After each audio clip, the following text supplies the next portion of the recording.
Hello everyone! For today's mini vlog, bumili kami ng isda para sa pang-ulam namin. So yan. So iba ito ay si Kilaw Tula. Naging suki na po namin si Kilaw Tula. For how many years siya yung palaging nagtitinda dito sa aming lugar. At siya ay nagpapautang, minsan naman hindi.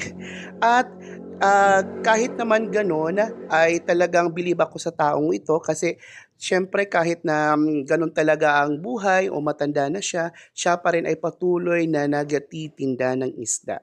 At kaya bakit nga ba tinawag siyang Kilaw Tula? Sa mga nakakilala kay Kilaw Tula o mga suki dyan, paki-comment naman. Pero siguro para sa akin, tinawag siyang Kilaw Tula kasi yung kanyang isda ay super fresh.